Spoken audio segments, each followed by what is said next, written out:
Class শেষ করে একা একা ক্যাম্পাস দিয়ে হাঁটছিলাম। হঠাৎ কোথা থেকে একটা ছেলে লাফিয়ে আমার সামনে এসে দাঁড়ালো। মুখে একরকম গম্ভীর ভাব এনে বলল, আপনি অর্পিতা, আর্কিটেকচার ইঞ্জিনিয়ার 2 বর্ষ? ছেলেটার দিকে তাকিয়ে একটু গভীর ভাব নিয়ে বললাম, তো? সে এবার ঘামতে ঘামতে বলল, আমি আরিফ, মেগাট্রনিক্স ইঞ্জিনিয়ারের 1ম বর্ষ। তো যা বলবি তাড়াতাড়ি বল, আমার হাতে সময় নেই, বাসায় যাব। চলুন না, ক্যান্টিনে বসে কফি খেতে খেতে কথা বলি। বললাম না, যা বলার এখানে বল, আমার সময় নেই। প্লিজ, মাত্র 10 মিনিট, এর থেকে 1 মিনিটও বেশি নেব না। ছেলেটার চোখে মুখে এক অসহায় চাহনি দেখে কেন জানি মায়া হলো।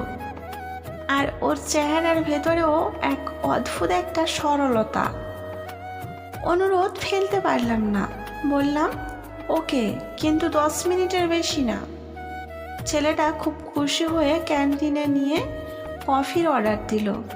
কফির কাপে চুমুক দিতে দিতে বললাম, এবার বল। আমি আপনাকে অনেক দিন ধরে ফলো করছি। আপনার কোনো বয়ফ্রেন্ড নেই? এই ফালতু কথা বলার জন্য এখানে ডেকেছিস?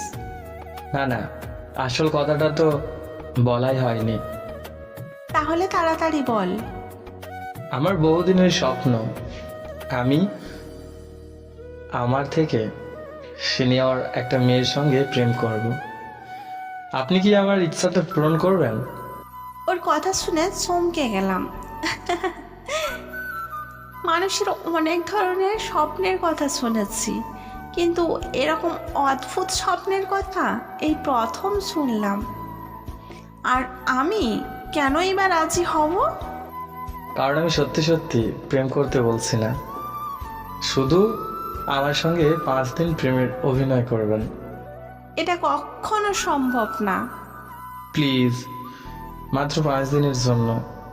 জীবনে যদি একটুও প্রেম না করেন তাহলে সেটা অসম্পূর্ণ থেকে যাবে। ছেলেটার কথা কিছুটা অদ্ভুত হলেও ভাবতে লাগলাম। বাবা মায়ের কথায় চলতে চলতে নিজের কোনো ইচ্ছেই পূরণ করতে পারিনি। নিজের জীবনের ওপর আমার যেন কোনো নিয়ন্ত্রণ নেই। মনে হলো মাত্র 5টা দিন, তো দেখি কি হয়। বললাম, ঠিক আছে, কিন্তু 5 দিনের বেশি 1 মিনিটও নয়। ছেলেটা উচ্ছ্বাসে আমার হাতে একটা ছোট্ট চুমু এঁকে দিল। এতটা সাহসের জন্য মুগ্ধ হয়েও কিছু বলতে পারলাম না। ওর এই সরলতাপূর্ণ সাহস দেখে কেমন যেন একটা বিশ্বাস তৈরি হলো। সেদিন রাতে ডিনার শেষে শুতে গিয়ে হঠাৎ একটা অপরিচিত নাম্বার থেকে কল এলো। কৌতূহলবশত ধরলাম। ওপাশ থেকে আরিফ চিৎকার করে বলল, আই লাভ ইউ অর্পিতা।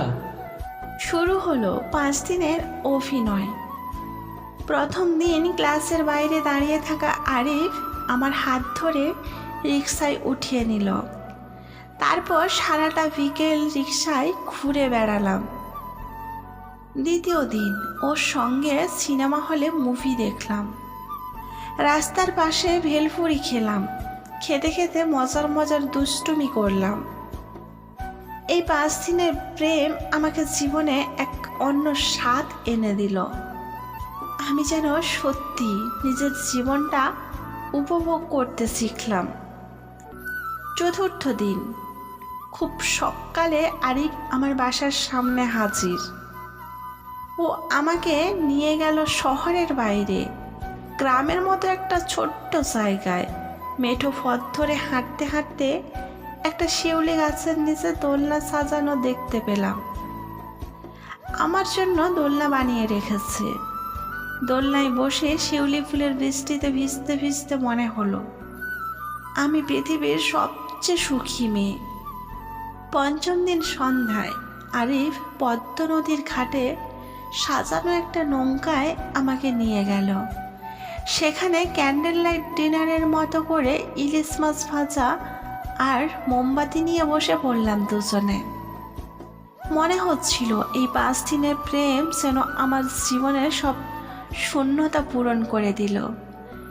ফেরার পথে আরিফের মন খারাপ দেখে জানতে চাইলাম, তোমার মন খারাপ কেন? কারণ আর কখনো তোমার সঙ্গে এভাবে সময় কাটাতে পারবো না। ওর কথা শুনে চোখের কোণে জল এলো। হঠাৎ আরিফ আমার গালে হাত রেখে গভীর চুমু খেলো। আমার মনে হলো আমি যেন অন্য কোনো জগতে আছি। এরপর আরিফ বিদায় নিয়ে চলে গেল। সেদিন রাতে বারবার ফোন করার চেষ্টা করলাম, কিন্তু ওর নম্বর বন্ধ। পরদিন ক্যাম্পাসে গিয়ে অনেক খুঁজেও ওকে পেলাম না। মনটা ভারী হয়ে থাকলো। 1 সপ্তাহ কেটে গেল। হঠাৎ ক্যাম্পাসে আরিফকে দেখতে পেলাম। দৌড়ে গিয়ে ওর হাত ধরে বললাম, তুমি কোথায় ছিলে? আরিফ মুচকি হেসে বলল, তোমার মন খারাপ করানোর জন্য দুঃখিত, কিন্তু তুমি বুঝতে পারো কি, অভিনয়টা তোমার কাছেও সত্যি হয়ে গেছে। আমি ওর হাত শক্ত করে ধরে বললাম, হ্যাঁ সত্যি হয়েছে। আমি তোমাকে ভালোবাসি আরিফ, আর কখনো আমাকে ছেড়ে যেও না। আরিফ আর আমার প্রেম যেন কোনো রূপকথার গল্প হয়ে উঠেছিল। 5 দিনের অভিনয় আমাদের জীবনে আসল ভালোবাসার রূপ নিয়েছিল। সেদিনের পর থেকে আর এক মুহূর্তের জন্যেও একে অপরকে ছেড়ে থাকিনি। কিন্তু জীবনে সুখ এলে সবসময় একটা ঝড়ও যেন তার পেছনেই লুকিয়ে থাকে। আমাদের সম্পর্কের 6 মাস পার হতে না হতেই আরিফের আচরণে বদল দেখা দিতে শুরু করলো। ও আগের মতো সময় দিত না, মেসেজের রিপ্লাই দিত দেরিতে, আর ফোন করলে অনেক সময় ধরতো না। একদিন ওর সঙ্গে সরাসরি বসে কথা বলার সিদ্ধান্ত নিলাম। ক্যাম্পাসের পাশে একটা নির্জন জায়গায় বসে জিজ্ঞাসা করলাম, আরিফ, তোমার কি আমার প্রতি আগ্রহ কমে গেছে? যদি সত্যি তাই হয় তাহলে সরাসরি বলো, আমি মেনে নেব। আরিফ দীর্ঘশ্বাস ফেলে বলল, না অর্পিতা, বিষয়টা তা না। আমি তোমাকে আগের মতোই ভালোবাসি, কিন্তু আমি কৌতূহল নিয়ে বললাম, কিন্তু কি? আরিফের চোখ দুটো ভারী হয়ে গেল। সে বলল, আমার পরিবার চায় না আমি এখন সম্পর্ক নিয়ে থাকি। বাবা মা চায় আমি পুরোপুরি ক্যারিয়ারে ফোকাস করি। তারা জানতে পেরেছে আমাদের সম্পর্কের কথা, আর আমাকে প্রতিদিন এদের কথা শুনতে হয়। আমি খুব অসহায় হয়ে পড়েছি। আমি আরিফের কথা শুনে কষ্ট পেলেও বোঝার চেষ্টা করলাম। বললাম, তাহলে কি ভাবছো? আমাদের সম্পর্ক শেষ করতে চাও? আরিফ আমার হাত ধরে বলল, না, আমি তোমাকে ছাড়তে পারবো না, কিন্তু পরিবারকে কিভাবে বোঝাবো সেটাও বুঝতে পারছি না। আমরা ঠিক করলাম কয়েকদিন একে অপরের থেকে দূরে থাকবো। সময় ও পরিস্থিতি যা ঠিক করবে সেটাই মেনে নেব। কিন্তু সেই দূরত্ব যেন আরো গভীর এক ব্যথার জন্ম দিল। প্রথম দিন থেকেই ফোনের স্ক্রিনে আরিফের নাম দেখতে খুব ইচ্ছে করত। ওর ফোন না এলে আমার দিন শেষ হতো না। কিন্তু এবার অপেক্ষা দীর্ঘ হতে থাকলো। সপ্তাহ কেটে গেল, মাস কেটে গেল, আরিফের কোনো খোঁজ পেলাম না। এরই মধ্যে আমার জীবনের নতুন অধ্যায় শুরু হলো। চাকরির ইন্টারভিউতে সুযোগ পেলাম, আর নতুন জায়গায় নিজের জীবনের একটা রুটিন তৈরি করতে লাগলাম। কিন্তু আরিফের স্মৃতি কোনোভাবেই ভুলতে পারছিলাম না। হঠাৎ একটা পরিচিত মুখ দেখতে পেলাম। আরিফ একটা গাড়ির বাইরে দাঁড়িয়ে কারোর সঙ্গে কথা বলছিল। দৌড়ে গিয়ে ডাকলাম, আরিফ। আরিফ আমার দিকে তাকালো, কিন্তু ওর মুখে একটা অদ্ভুত পরিবর্তন ছিল। আমার দিকে এগিয়ে এলো না, শুধু শান্ত স্বরে বলল, কেমন আছো অর্পিতা? তুমি কোথায় ছিলে এতদিন? কোনো খোঁজ না দিয়ে এভাবে চলে গেলে কেন? আরিফ কিছু বলার আগেই একজন মেয়ে এসে ওর পাশে দাঁড়ালো। মেয়েটি হেসে আরিফের হাত ধরে বলল, চলো, দেরি হয়ে যাচ্ছে। আমি হতবাক হয়ে বললাম, ও কে আরিফ? আরিফ নিচের দিকে তাকিয়ে বলল, ও আমার বাগদাদটা।